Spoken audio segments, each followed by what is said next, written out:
Que a graça e a paz do nosso Senhor Jesus Cristo esteja com todos nós nessa noite. Meus irmãos, é uma alegria novamente estar aqui com os irmãos. Gostaria de ressaltar o amor da minha família por essa igreja, que é tão amada por nós. O apoio que a igreja deu para a obra missionária que faremos no próximo final de semana foi de fato muito importante. Nós conseguimos todo o valor, inclusive um valor a mais que vamos deixar para o missionário Reverendo Salomão Tavares, lá no Uruguai, como oferta para ele. Então, para nós é motivo de muita alegria poder fazer essa viagem, mas é motivo de mais alegria ainda, saber que o corpo de Cristo está junto nessa viagem, junto com a gente, presente, orando por nós. Eu sei que vocês estarão. Dito isso, abram a palavra de Deus em Filipenses capítulo 2, versículos de 1 a 4.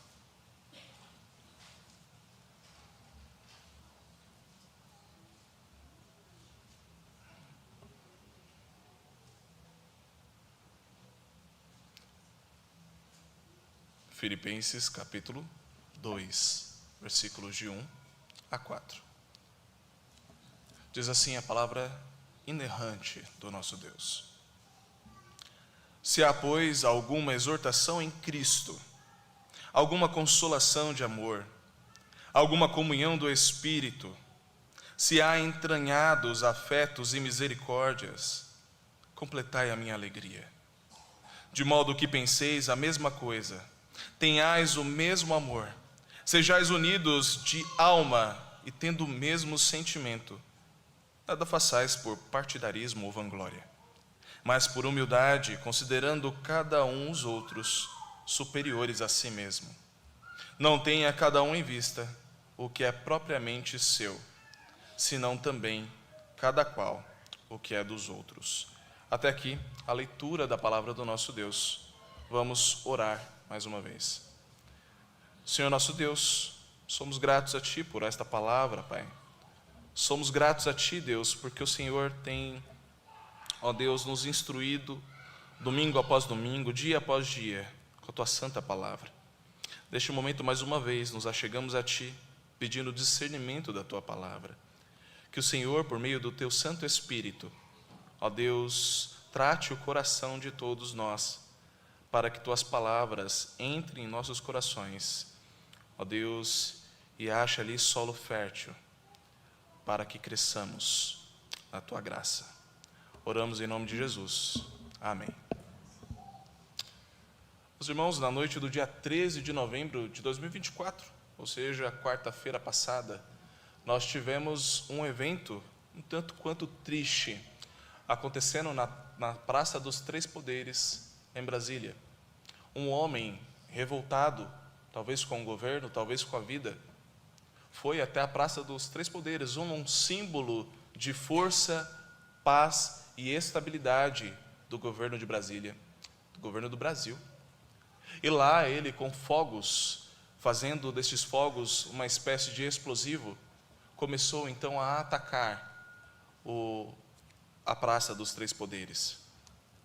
Este homem, em um ato de alto sacrifício, após tentar fazer vários ataques à Praça dos Três Poderes, ele também tira a própria vida, colocando um explosivo em sua nuca.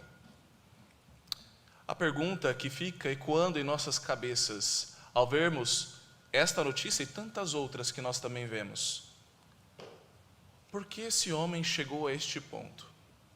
Qual o tamanho do desespero deste homem? O que aconteceu para que este homem, de repente, ficasse desenganado da vida e resolvesse ter um ato de autodestruição? Que pânico ele levaria, que raiva levaria um homem a tal ato tremendo? Essa tragédia nos lembra da discórdia, do extremismo, da desintegração social, e como isso pode ter consequências desastrosas e devastadoras em nossas vidas.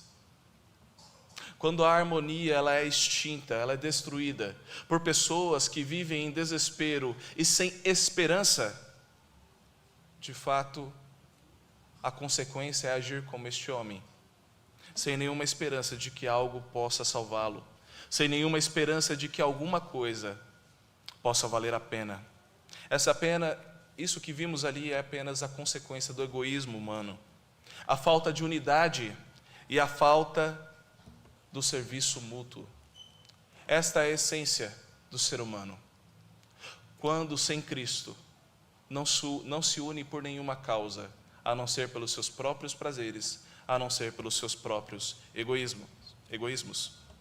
A cidade de Filipos, para a qual Paulo escreveu essa carta, era uma cidade, uma colônia romana, e eles se orgulhavam muito disso. A igreja de Filipos era cercada por grande influência, que exaltava o poder.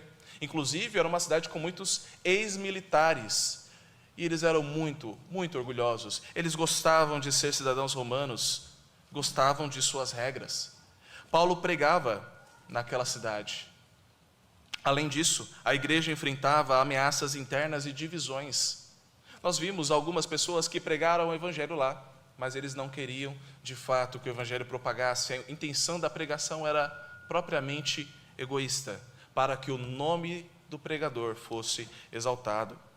Paulo, ao escrever essa carta, ele estava preso em Roma, aguardando julgamento, e mesmo nessas circunstâncias difíceis, ele exortava os crentes a viverem em comunhão. O homem que estava privado da comunhão estava tentando exortar os filipenses: viva em comunhão, porque a divisão, o egoísmo, a arrogância ameaçava destruir o testemunho da igreja em um mundo já marcado por orgulho e egoísmo e conflitos imperial. Tal como na Praça dos Três Poderes, um lugar onde se espera ordem e cooperação, ela foi transformada ali em um palco de guerra por falta da paz e também pela desesperança do homem. Também a igreja pode ser abalada e destruída quando falta o verdadeiro amor, quando falta o verdadeiro propósito. Uma igreja que não tem foco, que não tem propósito, pode também cair em desesperança, pode também cair em egoísmo e destruição mútua entre os membros. Membros que não estão prestando atenção, que não estão focados no que é mais importante, podem virar uns contra os outros e morderem a si mesmos. O mundo moderno precisa de um testemunho vivo, poderoso, de uma igreja forte. Foi para isso que nós fomos chamados. O nosso chamado é oferecer paz, esperança e unidade, mostrando que em Cristo existe um caminho melhor, um caminho humilde de serviço, onde o foco não está em nós mesmos, mas no bem dos outros. O tema da nossa mensagem, da mensagem de hoje, é como viver a comunhão. Nós ouvimos falar sobre a comunhão, sobre a união dos crentes, mas como de fato viver a comunhão? Em primeiro lugar, mantenha os dons espirituais.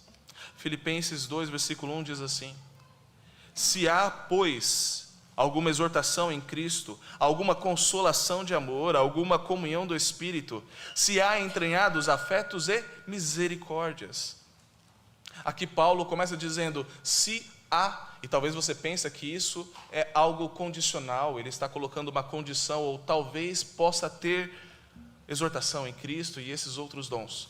Mas na verdade não é condicional, seria melhor traduzido de uma forma como uma vez que, ou já que.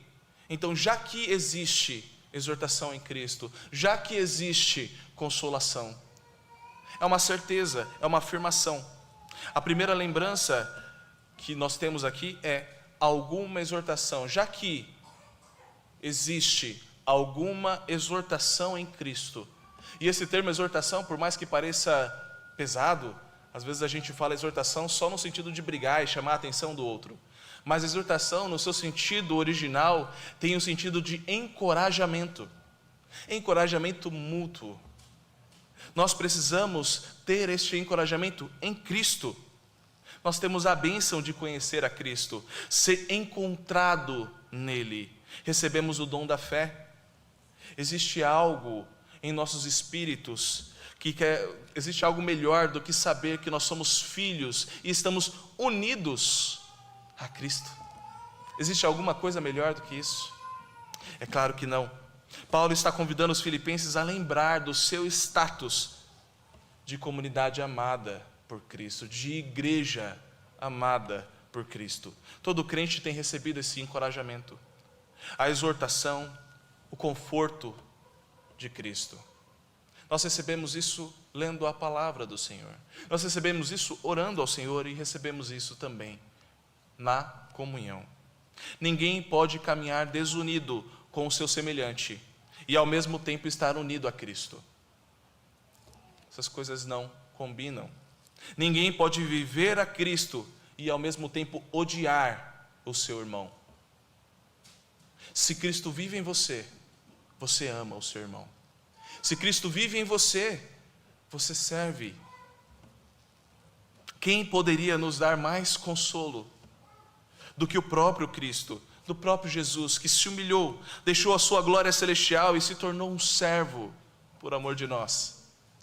Quem poderia nos dar um exemplo maior de exortação e encorajamento do que o próprio Jesus Cristo, que poderia não ter ido ao Calvário, poderia não ter se entregado naquela cruz, mas Ele o fez. O fez até o final. Jesus Cristo é o exemplo perfeito da humildade. O seu sacrifício é a razão pela qual nós podemos ter ânimo e coragem, mesmo em meio às provas. O sacrifício de Cristo é o motivo de nós não estarmos na frente da praça dos três poderes, em um ato de destruição ou de autodestruição. A nossa esperança não está nas coisas deste mundo. A nossa esperança está no consolo, está na exortação em Cristo Jesus. E ele continua: se há alguma consolação de amor, e aqui se refere claramente ao amor de Cristo que nos conforta. Ele é nosso e nós somos dele. Ele nos amou primeiro. Existe consolo melhor do que este? Quer saber que nós não precisamos fazer nada? Não foi algo que eu fiz que de repente fez com que Jesus me amasse.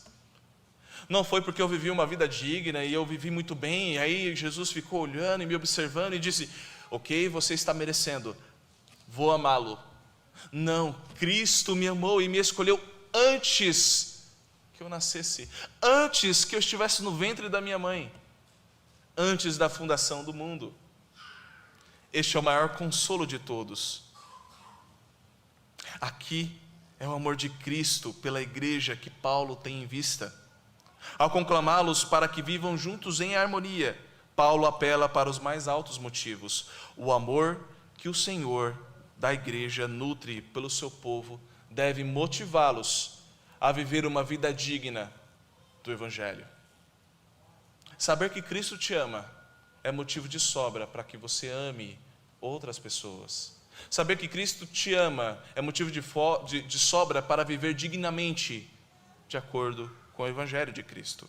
O amor nos leva a suportar uns aos outros. O amor nos leva a perdoar uns aos outros.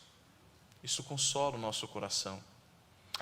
Alguma comunhão do Espírito, continua o texto.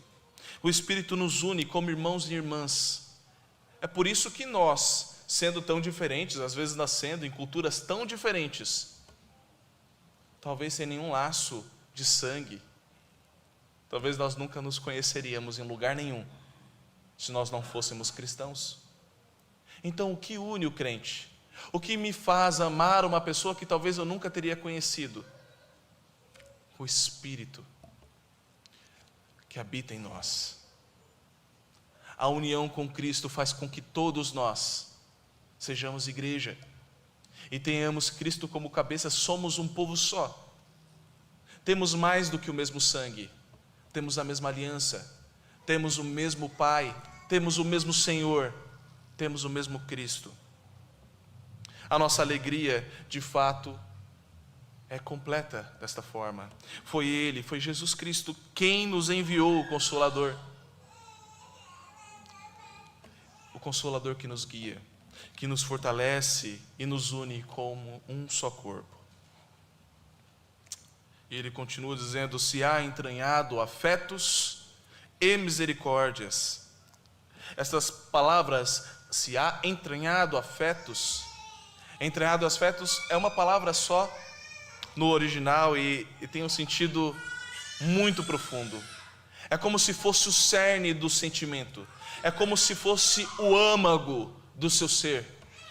Ele está querendo colocar aqui algo de fato muito profundo. É mais do que dizer no fundo do meu coração. É como se ele dissesse as entranhas.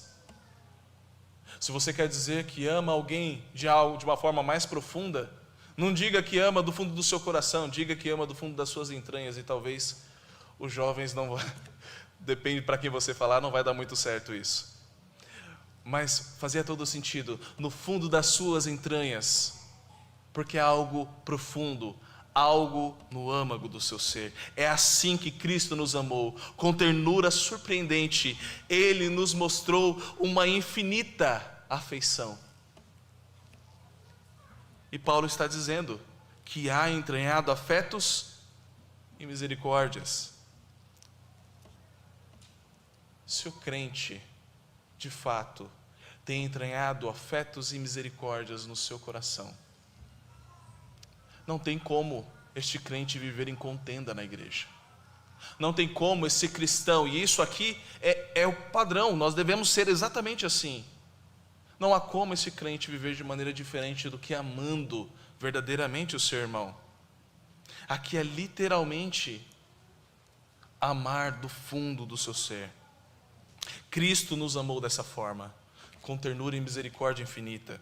Quando Paulo fala entranhados, ele vai remeter ao coração compassivo de Jesus, que chorou quando nós chorávamos, que esteve com os discípulos em todo o tempo, que tocou pessoas intocáveis, que curou a ferida daqueles que pareciam ser incuráveis, que perdoou os pecadores, que se assentou junto com pecadores, com cobradores de impostos, com pessoas que eram ditas como imundas pela sociedade. Cristo não se importou, Cristo amou. E essa ternura é um reflexo do caráter do nosso Salvador Jesus Cristo. E agora, como nós podemos recusar mostrar compaixão para o nosso irmão? Como nós podemos nos recusar a perdoar, a amar, a considerar o outro superior a nós mesmos, uma vez que Cristo nos deu tamanho exemplo, gracioso exemplo, e foi assim para conosco. Dessa forma, meus irmãos, nós devemos buscar a unidade de Cristo na igreja, lembrar diariamente que o encorajamento deve ser mútuo. Nós devemos encorajar os nossos irmãos, ajudá-los, ter palavra de conforto, palavras de afirmação, por que não? Elogie o seu irmão, elogie, diga quando ele faz algo de bom, encoraje a fazer o certo, caminhe junto com ele. As pessoas gostam de falar daquilo que está errado, mas dificilmente falam daquilo que está errado para a pessoa. Encoraje o seu irmão a lutar pelo Evangelho, vá junto com ele. Elogie o seu marido, elogie a sua esposa, elogie os seus filhos, as suas filhas, elogie os seus pais.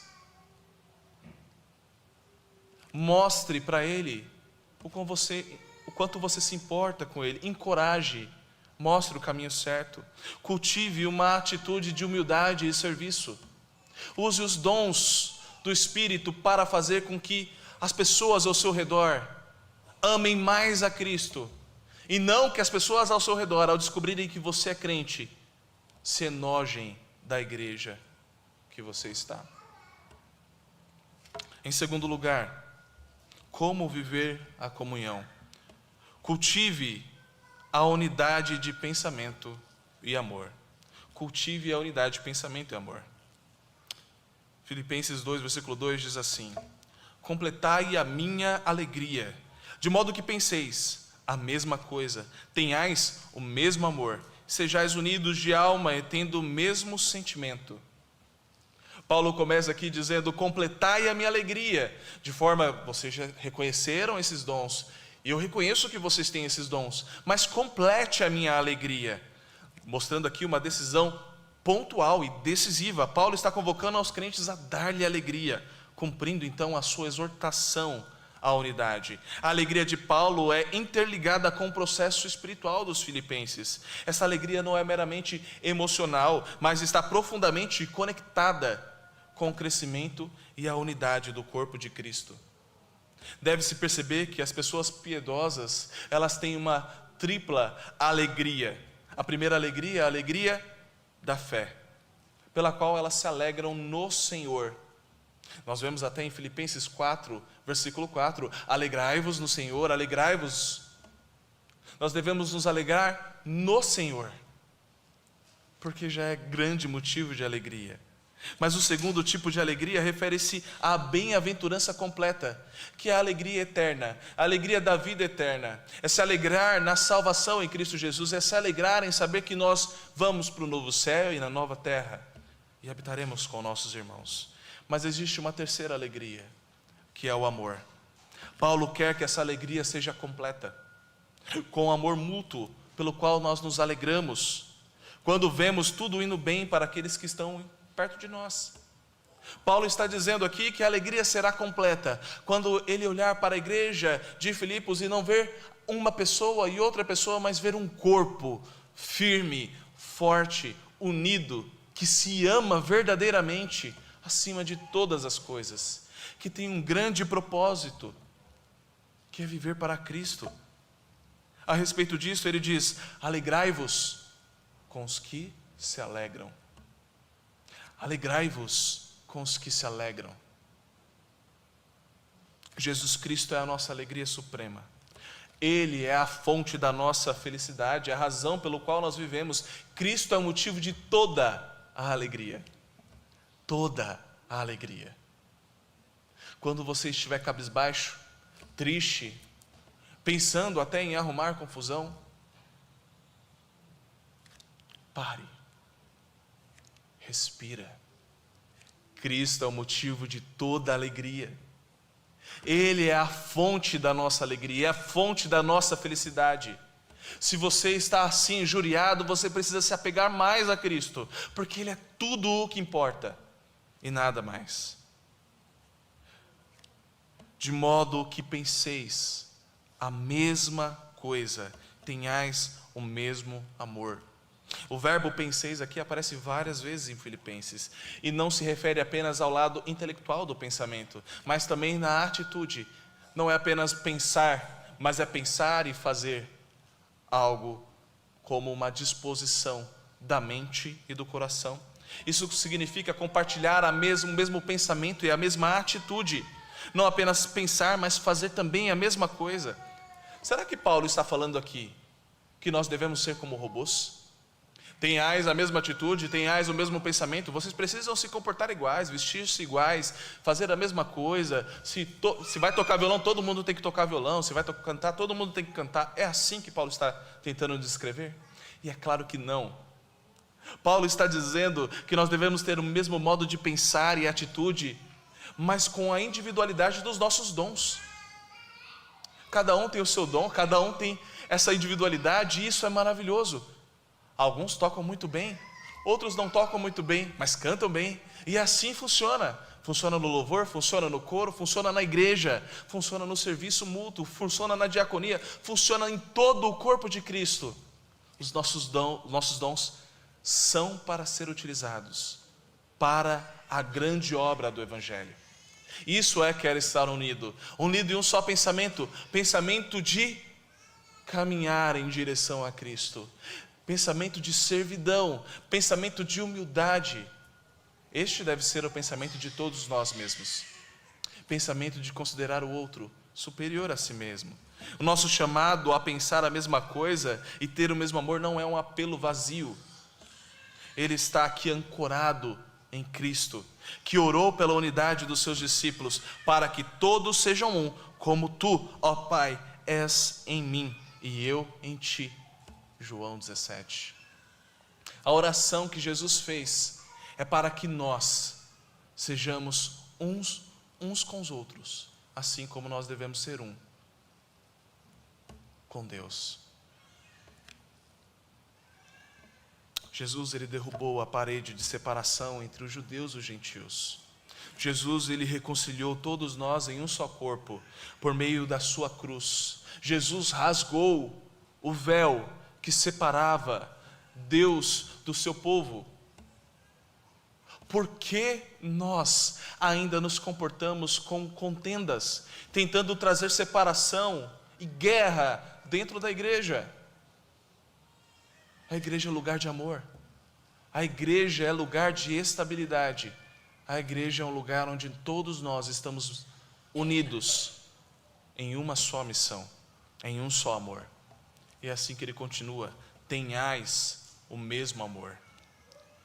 O chamado aqui no capítulo 2 é para cada membro da igreja desconsiderar as brigas, desconsiderar até mesmo a sua vontade e centralizar a sua mente em Cristo, que é o importante.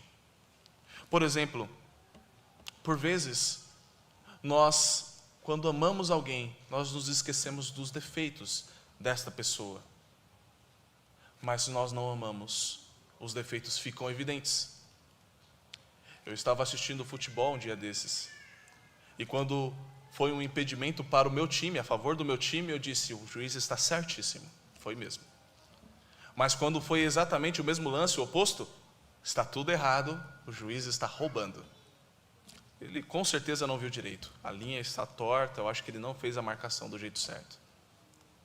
Porque onde está o seu coração vai definir também o seu favor.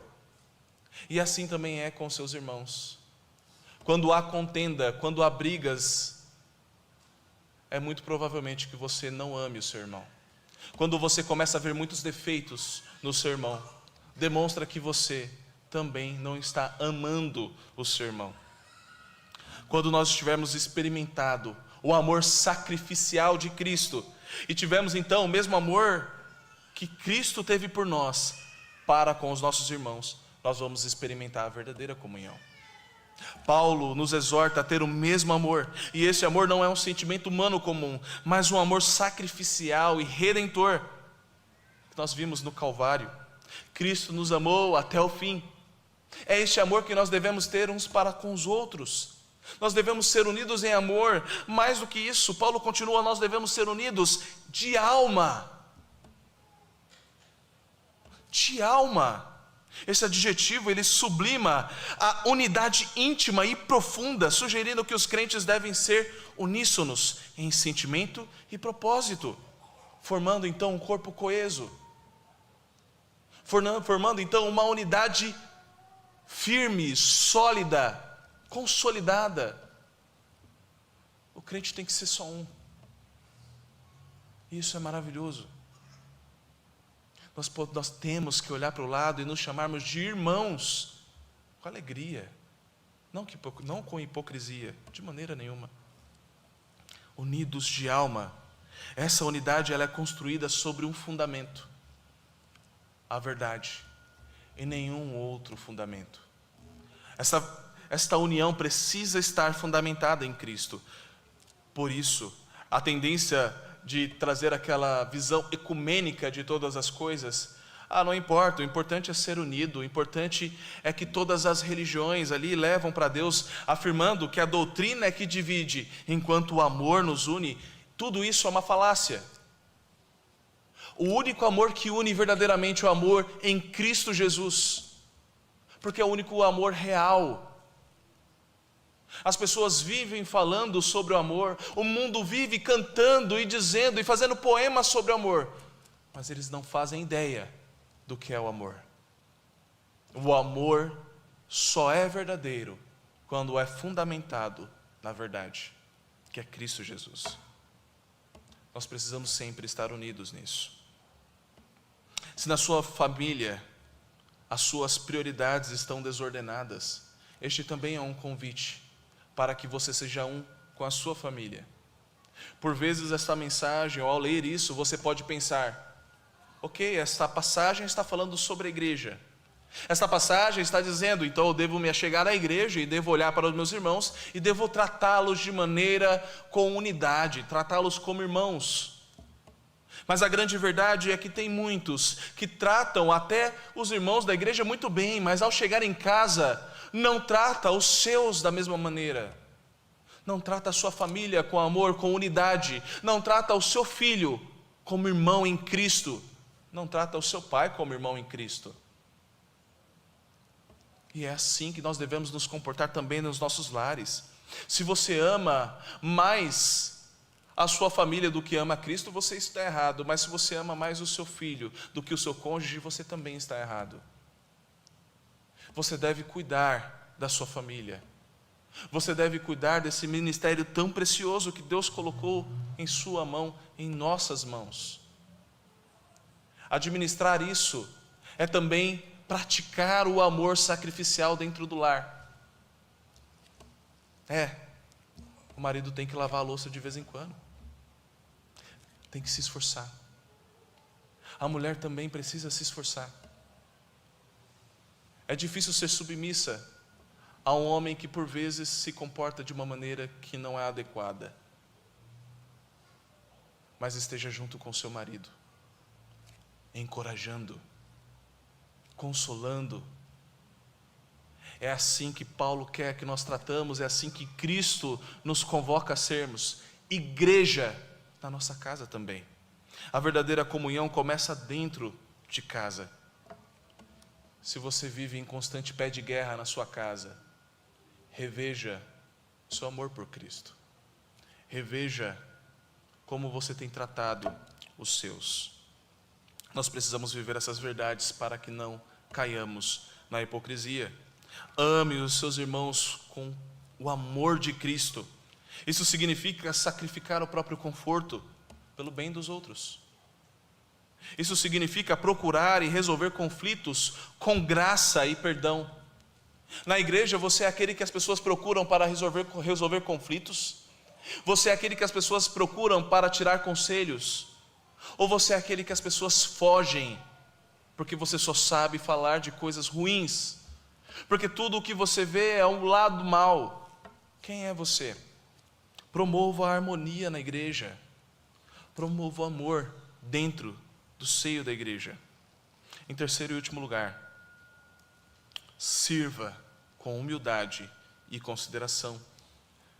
Viva a comunhão servindo com humildade e consideração.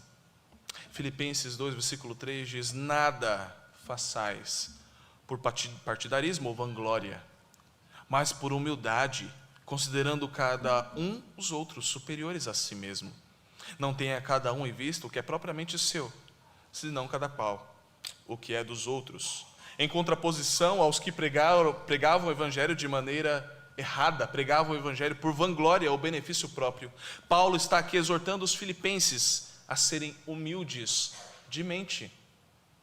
Paulo está exortando os filipenses para que não façam nada por partidarismo, por divisões ou por vanglória. Essa palavra vanglória, ela é traduzida de uma outra maneira como glória vazia. As pessoas se gloriam exatamente em nada. É exatamente esse termo, vanglória. Se gloriam no vazio. Tem orgulho de vento. Isso é o oposto do que Cristo nos ensina. Cristo nos ensina que a glória é somente de Deus. Como você é na igreja? Vive competindo pela atenção das pessoas? É difícil ter um relacionamento com você? É difícil se chegar ao seu lado? Você está preocupado com as necessidades do seu irmão? Com a necessidade daquele que está do seu lado? Você está preocupado com a necessidade dos que estão na sua casa? O mundo busca vanglória, os crentes não. Não deveria. Como Paulo destaca, glória vazia, sem substância, é também sem valor eterno. Cristo não usurpou o ser igual a Deus. Cristo não usou toda a sua glória como motivo para que as pessoas o adorassem em si. Cristo não usou o fato de ser Deus, não usurpou o fato de ser Deus, ser igual a Deus. Antes, a si mesmo se esvaziou, tomando forma de servo. Ele se entregou naquela cruz, ele lavou os pés dos discípulos. Ele é o rei que se humilhou. Ele é o Salvador que suportou a humilhação da cruz para redimir o seu povo ingrato. Se Cristo, o Senhor da glória, se humilhou por nós, como nós não podemos servir uns aos outros com alegria? Como nós não podemos ter alegria de servir uns aos outros? Temos que fazer isso por humildade. A pessoa humilde, ela vai evitar a rivalidade, vai evitar a vanglória. Paulo está falando aqui sobre esses pregadores motivados pela rivalidade. O crente, ele é motivado pela humildade de Cristo. Ora, se Cristo, rei, se tornou servo, se Cristo, leão, se tornou cordeiro, eu devo fazer mais humilde ainda, porque eu sou muito inferior a Cristo, porque eu estou muito abaixo de Cristo. C.S. Lewis escreve assim: não imagine que, se você encontrar um homem realmente humilde, ele será o que a maioria das pessoas chama de humilde hoje em dia. Ele não será um tipo de pessoa pegajosa ou bajulenta, que sempre diz que, é claro, não é ninguém. Provavelmente a única coisa que você pensará sobre ele é que ele parecia um sujeito inteligente e alegre e que realmente se interessou pelo que você tinha a dizer. Se você não gostar dele, vai ser provavelmente porque você sente um pouco de inveja de alguém que parece aproveitar a vida com tanta facilidade. Ele não estará pensando em humildade, ele não estará pensando em si, de jeito nenhum. C.S. Lewis aqui, ele nos ajuda a entender a humildade verdadeira. Ele descreve que a humildade não como uma negação servil, mas como uma alegria de esquecer de si mesmo. Que alegria é você, de repente, esquecer de si e pensar somente no que é dos outros. Ele continua dizendo: considerando cada um os outros superiores a si mesmos. E isso é tão simples, porque se eu considero meu irmão superior a mim, e ele me considera superior a ele, não existe contenda. Não existe contenda. Sempre que existe uma briga, sempre que existe uma discussão, é porque você acha que tem razão. É porque você acha que você está acima daquela pessoa de alguma forma. Seja acima no seu conhecimento, seja acima do seu entendimento, seja acima no seu argumento ou na sua inteligência. Você sempre vai achar que você está sendo superior àquela outra pessoa. E por isso, há contenda, porque a outra pessoa está pensando exatamente a mesma coisa. Mas imagina só, uma igreja onde todo mundo se considera superior uns aos outros. Não existe contenda. Mas Paulo continua: não tenha cada um em vista o que é propriamente seu, senão também cada qual o que é dos outros. Como nós poderíamos olhar para Cristo e não sermos motivados a servir? Ele se doou completamente, pensando não apenas nos seus próprios interesses, mas no nosso bem, e no nosso bem eterno. Cristo pensou. A glória de Cristo brilha através de nós. Se cada um de nós buscar somente a nossa própria vantagem, a igreja se tornará em um campo de guerra. Se cada um de nós buscarmos os nossos próprios interesses, a igreja se tornará então a praça dos três poderes. E ela será sitiada por bombas e não terá paz. Não terá estabilidade. Mas se nós seguirmos o exemplo de Cristo, de humildade, buscando o bem-estar do próximo, experimentaremos então a verdadeira unidade em Cristo Jesus. Pergunte a si mesmo: eu estou servindo para a glória de Deus? Eu venho à igreja porque eu quero glorificar e cultuar ao meu Deus? Esse é o motivo que te traz à igreja? Se é, como você tem se preparado para esse momento? Nós devemos vir à igreja e cultuar ao Senhor na beleza da santidade dEle, com uma alegria tremenda. Uma pessoa que está querendo tanto algo e sabe que aquilo é muito importante, meu irmão, ela é o primeiro a chegar. É daquele tipo que chega, a igreja está até fechada. Eu quero cultuar o meu Deus. Por que o diácono não chegou ainda? Estou louco para cultuar meu Deus. Eu estou louco para estar aqui na comunhão dos santos. É isso que eu quero. E por vezes nós vemos quando tem um show de algum cantor, alguma coisa, a gente vê filas e filas esperando do lado de fora. Talvez para assistir um jogo de futebol, filas e filas esperando do lado de fora. E tantas outras coisas, existem filas do lado de fora. Mas para vir à igreja, dá para chegar atrasado, dá para chegar depois, dá para assistir online, dá para nem ir. Vou quando dá. Não parece alguém que entendeu o que é a unidade do corpo de Cristo. Quando você não vem à igreja, você está negando a comunhão para o seu irmão. Você está negando os seus dons para o seu irmão. Preste atenção genuína a essas necessidades, as necessidades e preocupações dos outros. Ame o seu irmão a ponto de perceber quando ele está mal. Ame o seu irmão a ponto de você perceber no semblante dele quando ele está mal, quando ele não está legal, quando ele está sofrendo, quando está acontecendo alguma coisa no seu lar. Nós precisamos cuidar uns dos outros também. Ter uma escuta ativa e sincera. Escutar não só por escutar, mas escutar querendo saber o que o irmão está passando, o que está acontecendo. Escutar querendo e se importando com os problemas do seu irmão. Esta atenção é a que Cristo tem por nós. Não considere o problema do seu irmão pequeno, porque o seu também é, quando você se achega ao Senhor. E mesmo assim Cristo nos ouve. Para concluir, meus irmãos, nós aqui chegamos no ápice do nosso chamado. Um chamado que ele soa nas palavras do apóstolo Paulo, ao dizer que devemos ser unidos em Cristo. E eu vejo, meus irmãos, que nós somos uma comunidade chamada, uma igreja chamada para algo muito maior, algo grande.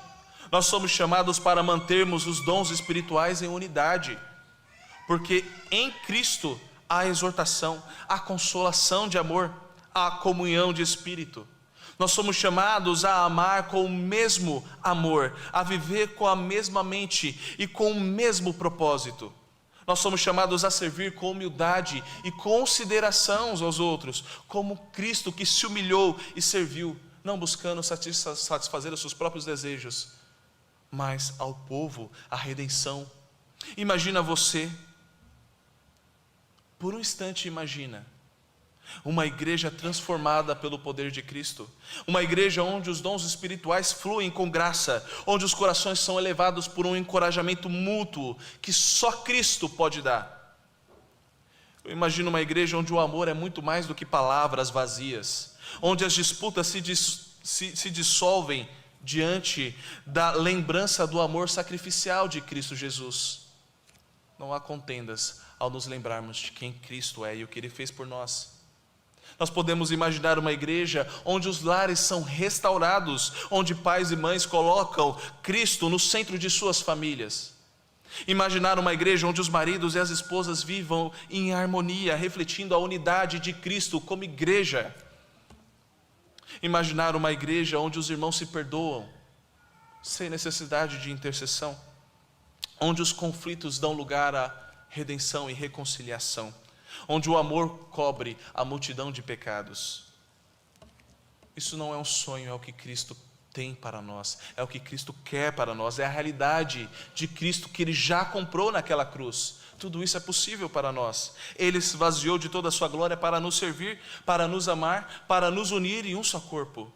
É Ele quem nos chama a essa vida radical, uma vida de humildade, de amor abnegado. É Ele quem nos dá o exemplo perfeito, a motivação suprema, o poder pelo Espírito Santo para viver de acordo com esse chamado. Nós podemos acreditar nisso, meus irmãos. Nós podemos acreditar que a igreja viva tudo isso. Acreditar que nós podemos viver uma comunhão verdadeira, não pela nossa própria força, mas porque Cristo já fez com que isso fosse possível, pelo poder do Evangelho que transforma. Eu acredito que nós podemos abandonar o egoísmo, as brigas, o orgulho, porque o poder do Evangelho nos transforma. Eu acredito que nós podemos ser um testemunho vivo de uma igreja que Cristo sonhou, em um mundo dividido, porque nós fomos chamados para sermos aqui um amor que quebra barreiras, que derruba muros, que cura feridas.